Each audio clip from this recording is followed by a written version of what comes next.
Están las cosas en estos momentos, son algunos de los asuntos que iremos tratando a lo largo de esta noche de lunes con las que arranca esta semana, lunes 11 de mayo. Nuestro primer invitado, el secretario general del Partido Popular, Teodoro García Egea. Señor García Egea, muy buenas noches.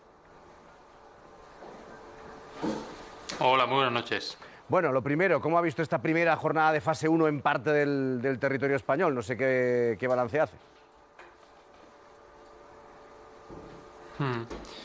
Pues lo cierto es que el que tiene el mando único, el que tiene la responsabilidad de que todo vaya de la mejor forma posible, de nuevo no ha estado a la altura de las circunstancias, porque las comunidades autónomas se enteraban tarde y de una forma pues poco transparente de qué podían hacer al día siguiente, si pasaban o no pasaban de fase, con fuertes discrepancias, incluso de los propios presidentes autonómicos también socialistas, como es el caso del presidente de Valencia. Y sabe que a mí me preocupa algo que no ha salido mucho en los medios de comunicación y que poca gente ha comentado hoy. Y es que, por ejemplo, en Valencia, el presidente Ximo Puig le había dicho a los hosteleros que podían prepararse para pasar a fase 1. Mucha gente creía en Granada y en Málaga, porque cumplían los criterios para pasar a fase 1, que iban a pasar a esta fase efectivamente. Y habían sacado a los trabajadores del ERTE. Muchos hosteleros habían comprado género para atender a la gente hoy, lunes, primer día de la fase 1, y el Gobierno, el sábado, tiró un jarro de agua fría sin saber muy bien por qué, porque el criterio objetivo y los expertos que tomaron la decisión todavía no lo conocemos. Por tanto, oscurantismo, falta de transparencia, caos e improvisación. Iba a preguntarle precisamente por esa palabra que usted había utilizado hoy a lo largo de la jornada, que había entendido que el pase a esta fase 1 era caótica, que estaba inmersa en este caos, que ahora un poco nos acaba de describir desde su perspectiva. Pues sí, lo cierto es que el presidente Pedro Sánchez dijo hace poco que no había alternativa al estado de alarma, que era o Pedro Sánchez o el caos. Y hoy en la fase 1 tenemos Pedro Sánchez y tenemos caos. Por tanto, no sabemos muy bien hacia dónde nos dirigimos con un gobierno que en este momento no ha cumplido su palabra ni con los propios miembros de su partido, y por tanto no sabemos tampoco si esos criterios no objetivos que no conocemos y que el gobierno guarda en el mismo sitio donde guarda el nombre de los expertos que han tomado las decisiones, no sabemos si esto tiene algo que ver con que el gobierno esté negociando políticamente qué territorios pasan a la fase 1 y qué territorios se quedan a la fase 0.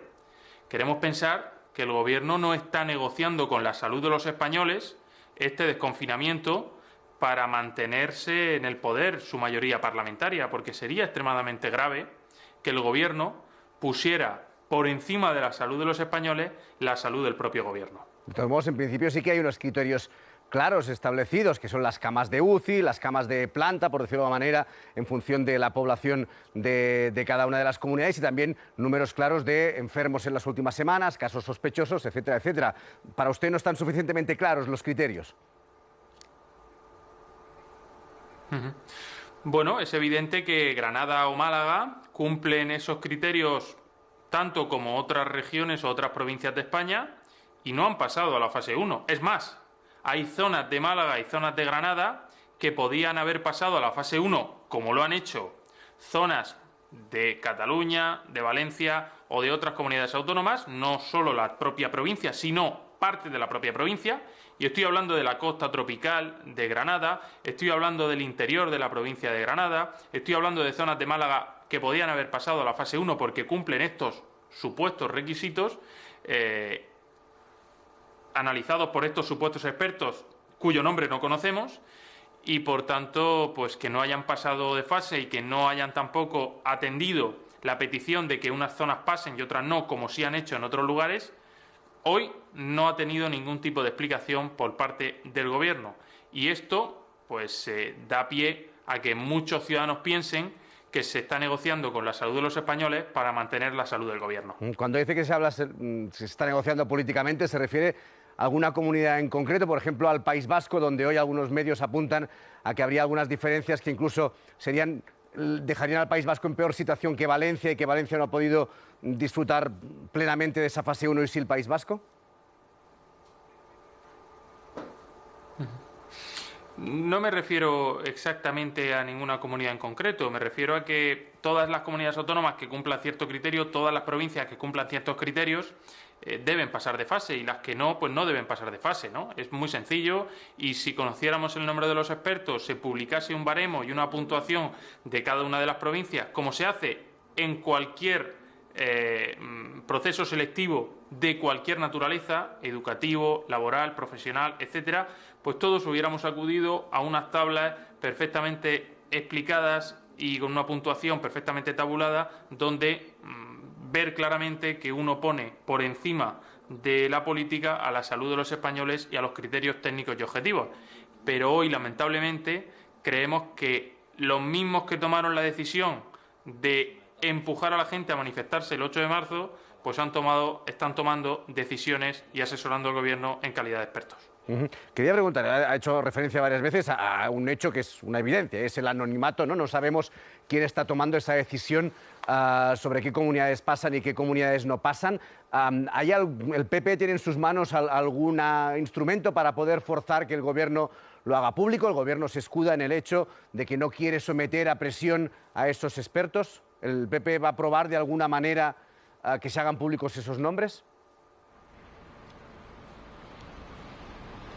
Nosotros en Andalucía tenemos unos expertos que asesoran al presidente de la Junta, Juanma Moreno, y esos nombres están a disposición de quien los quiera consultar. Y los criterios están a disposición de quien quiera visualizarlos o analizarlos. Ese es el Gobierno en el que yo creo, un Gobierno transparente, que no tiene miedo y que no tiene ningún tipo de problema en mostrar a toda España, precisamente a los que les debe rendir cuentas, todos aquellos que están en un equipo tomando decisiones. ¿Usted se imagina que se tomase una decisión sobre la adjudicación o la licitación o la resolución de alguna cuestión sin conocer los miembros que componen dicho organismo de decisión, o sin conocer los miembros que han tomado dicha decisión administrativa? Sería impensable. Y hoy estamos viendo cómo hay unos señores que toman decisiones bajo los que el Gobierno se escuda, cuyos nombres no conocemos. Estamos tomando decisiones muy importantes para el futuro de España.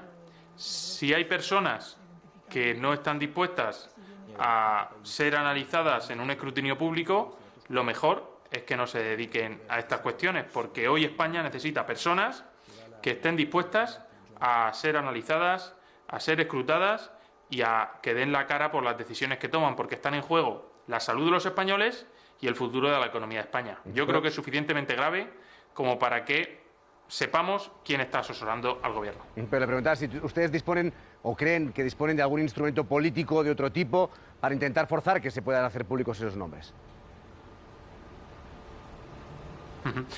Lo hemos solicitado en el Congreso de los Diputados, lo hemos solicitado en los distintos organismos disponibles y en este momento el Gobierno está haciendo uso del estado de alarma, y esta es una de las consecuencias. Al hacer uso del estado de alarma, lo primero que hizo fue suspender el portal de transparencia, lo segundo que hizo fue sentar a Iglesias en el CNI, lo tercero que hizo fue no suspender las cuotas de los autónomos del pasado mes de marzo y de abril, y por tanto en este momento nos encontramos con que el Gobierno pretende alargar la legislatura estando en un estado de alarma permanente. Por eso le hemos propuesto volver paulatinamente a la normalidad, al igual que están volviendo los españoles paulatinamente a la normalidad. Le estamos proponiendo aplicar legislación ordinaria para limitar la movilidad, para garantizar el desarrollo educativo fuera de las clases, para los alumnos que no puedan volver a clase hasta final de curso. Le estamos proponiendo también una serie de medidas económicas de choque para garantizar que la economía siga funcionando. Le hemos propuesto también un sello de destino seguro turístico para que todos aquellos lugares donde se ha testeado y que están libres de coronavirus puedan ser verificados y certificados para dar seguridad al turista que viene a España. Tenemos ahora una temporada turística muy difícil y necesitamos que los turistas sepan que en España estamos consiguiendo superar al coronavirus a pesar del Gobierno. Todo esto en el estado de alarma en el que el Gobierno nos acaba de confinar, y no quiere levantarlo, no podemos desarrollar actividad normal y volver a la nueva normalidad, volver a la normalidad en la que el Gobierno da cuentas en el Parlamento y a los ciudadanos y, por tanto, los expertos seguirán ocultos mientras el Gobierno no tenga la obligación de dar cuentas por el estado de alarma. Hablaba usted del estado de alarma. Sabemos que la intención del Gobierno es pedir una nueva prórroga al Congreso. No sé si el PP va a mantener su abstención, ya directamente votará que no. ¿Está dispuesto, si hay una llamada o una intención de diálogo, a hablarlo con el Gobierno? Nosotros ya dijimos el pasado pleno y el presidente Pablo Casado y en distintas manifestaciones que no podemos apoyar más esta situación de estado de alarma y realmente, y esto es una opinión muy personal, dudo de que el Gobierno, con las dificultades con las que sacó el estado de alarma en el pasado pleno, lo vuelva a llevar. Y creo que se están mostrando encima de la mesa del Gobierno distintas alternativas que el Partido Popular ha venido desarrollando durante las pasadas semanas. Y además le digo una cosa al presidente del Gobierno.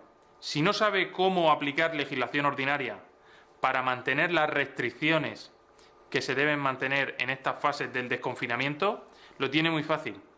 Que llame a Isabel Díaz Ayuso y le pregunte cómo pudo suspender las clases y tomar ciertas decisiones antes del estado de alarma, porque fue la primera que las tomó.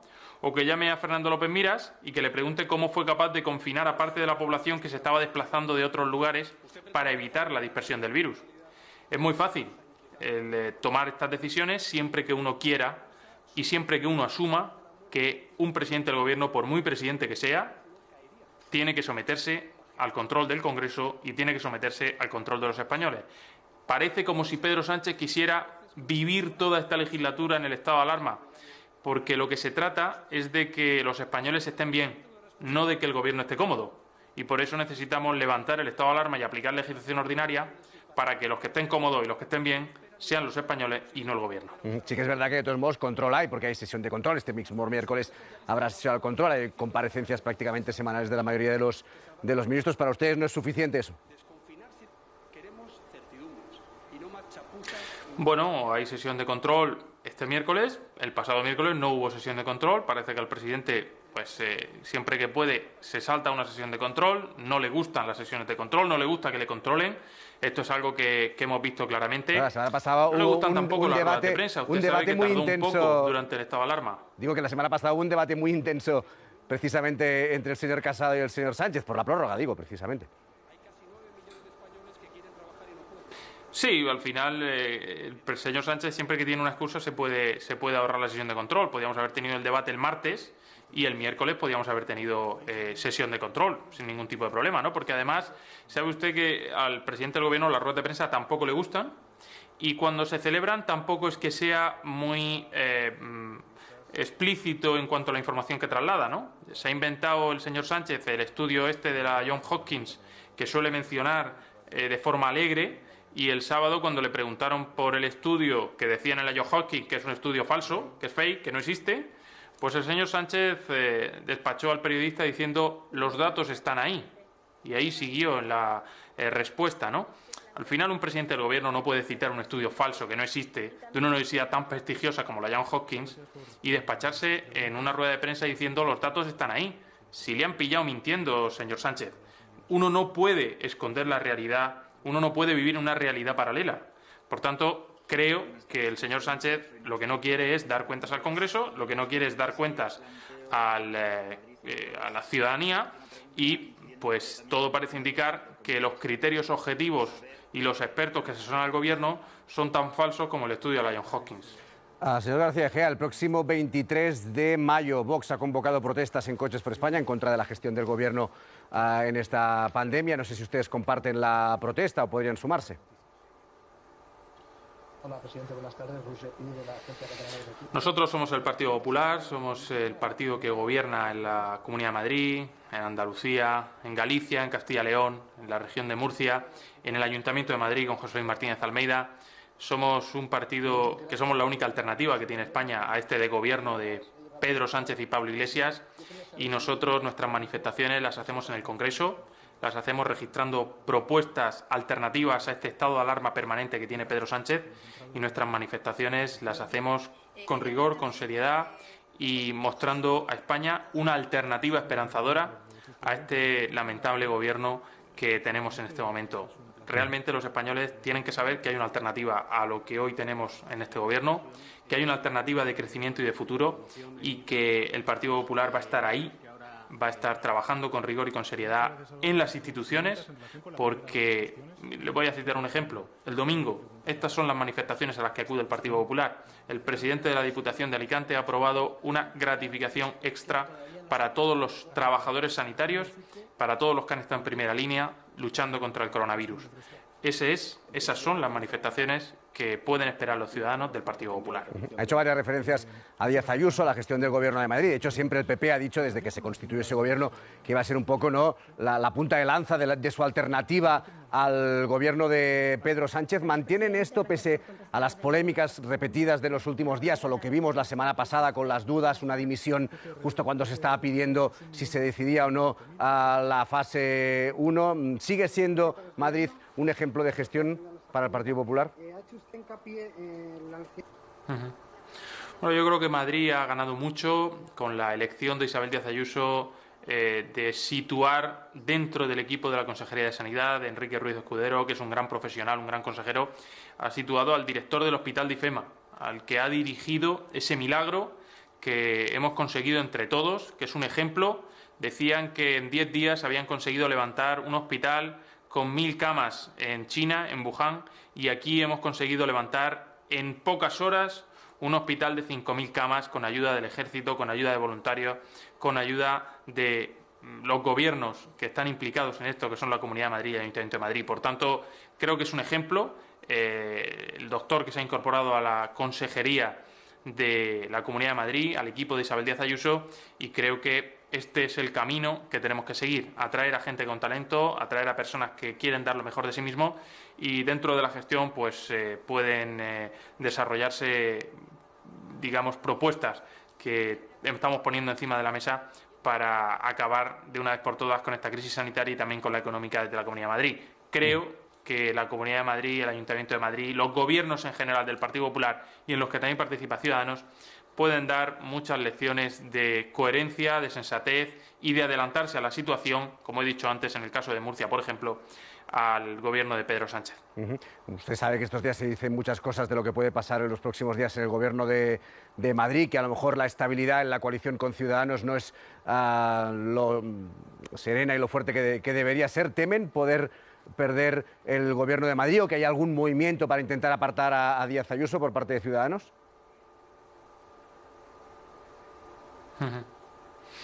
Nosotros no somos Pedro Sánchez, nosotros no engañamos a nuestros socios, y nuestros socios pues tampoco son como Pedro Sánchez. Pedro Sánchez y el Partido Socialista han entrado en una deriva de engañar permanentemente a sus socios. De hecho, los que le hicieron presidente en la moción de censura luego le dieron la espalda en las anteriores elecciones. Tuvimos que repetir las elecciones para que finalmente hubiese ese abrazo entre los que no podían dormir juntos, Pedro Sánchez y Pablo Iglesias, y vimos como en la última votación el señor Rufián, el señor Torra, todos los que le hicieron presidente, hasta Bildu, que le ha entregado en bandeja a la Comunidad de Navarra, ha dejado tirado al señor Sánchez, y el señor Sánchez pues se ha tenido que buscar otros socios. En este caso se ha visto apoyado por el PNV y Ciudadanos a cambio de determinados compromisos. Yo estoy seguro que el señor Sánchez va a volver a engañar a aquellos con los que ha pactado estas cuestiones, en concreto PNV y Ciudadanos, y nosotros, pues nuestros gobiernos están presididos por la honradez, por la sinceridad, por el rigor y por la seriedad. Y por eso hasta ahora nuestros gobiernos son los mejor valorados por parte de los españoles, y por eso esta mañana también teníamos una foto de lo que los españoles piensan en las distintas encuestas que se han venido publicando sobre la gestión que está haciendo cada uno. No significa nada, pero sí es cierto que hoy Pedro Sánchez... No, disculpe, iba a decir que Narciso Michavila estará un rato en el programa para valorar una de las que se ha hecho pública hoy. Pues además ahí una de ellas, una de las preguntas que se hace a los españoles, se pregunta si creen al presidente del gobierno, y hay un dato interesante, que es que solo el 18% de los españoles cree que el presidente del gobierno dice la verdad.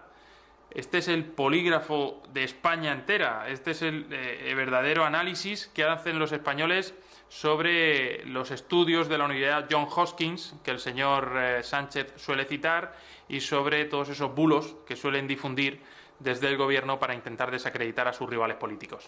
Creo que estamos ante una crisis sanitaria de enormes dimensiones y los gobiernos van a estar a la altura, los del Partido Popular y los de Ciudadanos. Una última cosa que no tiene nada que ver con el coronavirus.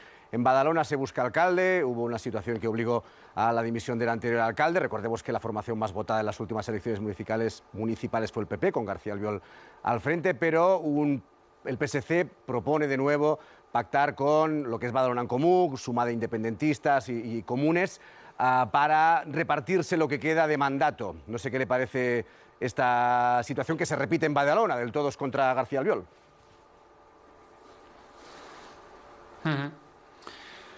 Pues es una muestra más de la voluntad de pacto y de entendimiento del Partido Socialista con el Partido Popular y con los que han expresado libremente su voluntad en las urnas, ¿no? Yo quiero pensar que el Partido Socialista todavía tiene tiempo para reflexionar sobre si quiere que un partido con tantos años de historia acabe pactando con otro partido como la CUP, que es un partido antisistema, que es un partido que ha nacido simplemente para insultar al que no piensa como él, y con los independentistas, que en este momento son el único sustento que tiene Pedro Sánchez para poder avanzar en su legislatura, ¿no? Yo creo que el Partido Socialista debería reflexionar sobre estas cuestiones. Ya lo hizo con Bildu en Navarra, pactó con Bildu y metió a Bildu en el gobierno de Navarra, y ahora esto es una nueva vuelta de tuerca, pactando directamente con la CUP, con Esquerra Republicana y con los independentistas. Que nunca más Pedro Sánchez vuelva a decir en un debate electoral que no iba a pactar con los independentistas, que era falso, que no era cierto, porque el señor Pedro Sánchez sigue pactando y sigue arrebatando alcaldías al legítimo ganador, que es Xabier García Albiol, si esto se consuma finalmente de la mano de la CUP, de Esquerra y de los independentistas. Por tanto, entre los estudios de la Johns Hopkins y las mentiras en prime time, el señor Sánchez, es normal que solo el 18% de los españoles se crean las cosas que dice el presidente del gobierno, pero a mí me preocupa, porque es el presidente de mi país y estamos en la mayor crisis sanitaria, y tener a una persona sin credibilidad al frente de un gobierno es algo que España no se puede permitir. Pues Teodoro García Egea, secretario general del Partido Popular, gracias por compartir este rato aquí en La Noche. Hasta la próxima.